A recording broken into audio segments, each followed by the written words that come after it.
एकादशी के दिन प्रातःकाल जल्दी उठकर गंगा जल मिश्रित जल से उसमें थोड़ी सी हल्दी डालकर स्नान करके सूर्य को जल देना चाहिए। इसके बाद तुलसी जी का पूजन करना चाहिए। उन्हें विधिवत हमें पुष्प चढ़ाना चाहिए, भोग लगाना चाहिए। भोग में यदि केला हो और भी कोई ऋतुफल हो, मिश्री या मिठाई चढ़ा सकते हैं। फिर उनकी आरती करनी चाहिए। माता तुलसी की हमें परिक्रमा करनी चाहिए।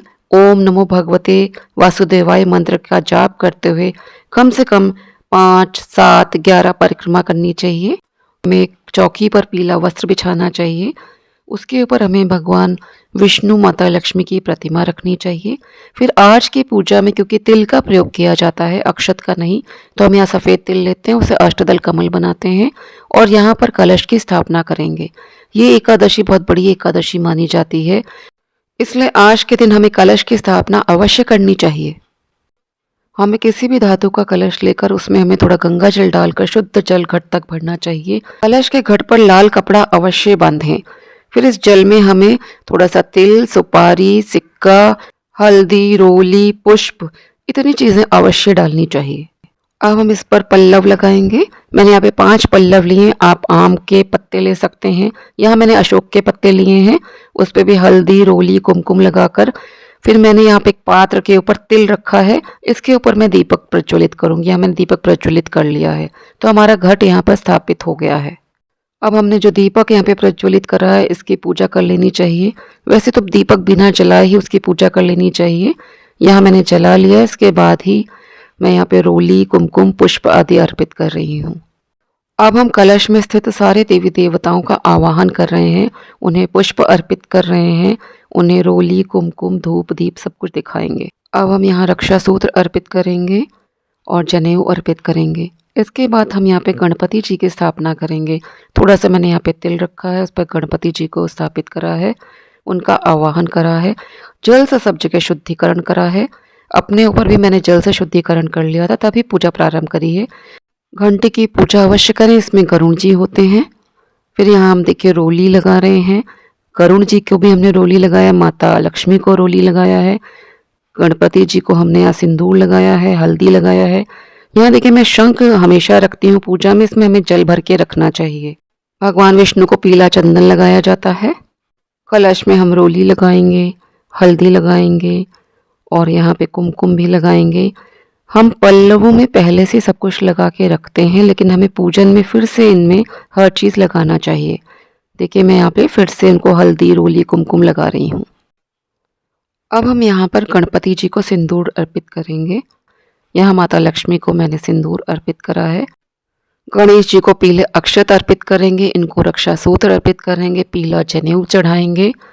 लाल गुड़हल का पुष्प मैंने अर्पित करा है, यहाँ पे दूर्वा अर्पित करी है। गणेश जी को अलग से भोग अर्पित करते हैं। यहाँ पे मैंने शमी पत्र भी अर्पित करा है। इन्हें अलग से भोग इसलिए अर्पित करते हैं क्योंकि इनके भोग में तुलसी नहीं डाली जाती है। अब हम धूप प्रज्वलित करके सबको दिखाएंगे। मैं पूजा में अगरबत्ती का इस्तेमाल कभी भी नहीं करती हूँ। आपके पास माता लक्ष्मी, भगवान विष्णु और शालिग्राम जी का यदि विग्रह हो तो उसको पंचामृत से स्नान अवश्य कराएं। यहाँ पंचामृत स्नान कराने के बाद शुद्ध गंगा जल मिश्रित जल से स्नान कराया जा रहा है। अब यहाँ पे हम पीला चंदन अर्पित कर रहे हैं। भगवान शालिग्राम और विष्णु जी को, माता लक्ष्मी को कुमकुम, हल्दी, सिंदूर अर्पित करने के बाद पुष्पों की माला धारण करवाई है। यहाँ देखिए हमने सुगंधित पुष्पों की माला अर्पित करने के बाद तुलसी दल अर्पित करा है। फिर यहाँ शमी पत्र अर्पित करे हैं। यहाँ हमने इनको तिल अर्पित करा है। ये सफ़ेद तिल हैं, इन्हें आप आज के दिन अवश्य अर्पित करिए। रक्षा सूत्र अर्पित करिए, भगवान विष्णु को जनेऊ अर्पित करिए। फिर यहाँ पे इत्र लगाइए। भगवान विष्णु और माता लक्ष्मी की फ़ोटो पर भी हम यहाँ पर इत्र लगा रहे हैं। जो पुष्पमाला हमने चढ़ाई उस पर, यहाँ हमने कलश पे भी इत्र लगाया है। यहाँ हमने गणेश जी के पास भी इत्र उनको अर्पित करा है। आपके पास यदि लड्डू गोपाल हो तो आज के दिन उनकी पूजा अवश्य करिए। मेरे लड्डू गोपाल को मैंने अभी उठाया है, इनको दूध पिला रही हूँ।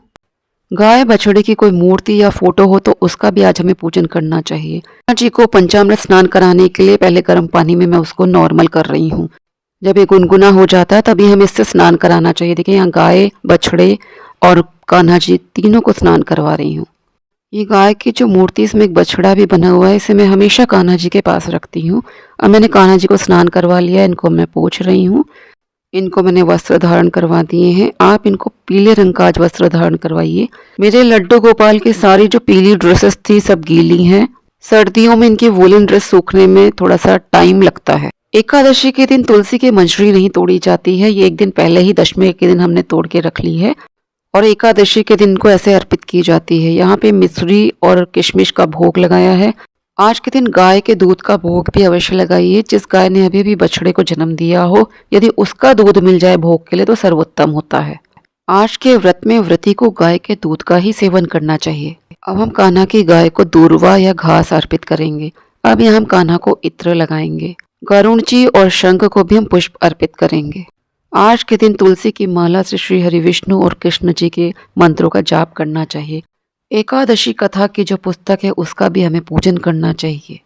अब हम यहाँ पे भोग अर्पित कर रहे हैं। इसमें मैंने तिल की मिठाइयाँ ली हैं और सारे भोग में हमने तुलसी दल रखा है। हमें अनाज से बनी वस्तुओं का भोग नहीं लगाना चाहिए एकादशी में। यहाँ हमने फल में केला लिया है। कदली फल प्रभु को बहुत ही पसंद होता है। आप और भी कोई ऋतुफल चढ़ा सकते हैं। अब हम यहाँ पे पान चढ़ाएंगे। उसमें 2 सुपारी, 2 लौंग, 2 इलायची अवश्य रखें, फिर दक्षिणा चढ़ाएं। अब सभी को धूप दीप और आरती दिखाएंगे। अब हम यहाँ पर प्रभु को जल का भी भोग अर्पित करेंगे। अब हम हाथ में तिल और पुष्प लेकर पहले तो व्रत का संकल्प लेंगे। अब हम पौष पुत्रदा एकादशी की कथा पढ़ेंगे अथवा सुनेंगे। पौष पुत्रदा एकादशी व्रत कथा हमारे इस चैनल पर दी हुई है, आप उसे सुन सकते हैं। कथा सुनने के बाद हम पुष्प और तिल को वहीं चौकी पे छोड़ देंगे। अंत में अब हम आरती कर रहे हैं। आप हवन भी कर सकते हैं और हमें अपने गलतियों के लिए क्षमा याचना करनी चाहिए। तो दोस्तों आज का वीडियो मैं यहीं पे समाप्त करती हूँ। वीडियो यदि आपको उपयोगी लगा हो तो वीडियो को लाइक करें, शेयर करें। चैनल पर पहली बार आए हो तो चैनल को सब्सक्राइब जरूर करें। आप सभी को नववर्ष की हार्दिक शुभकामनाएं। जय श्री कृष्ण, जय श्री राधे।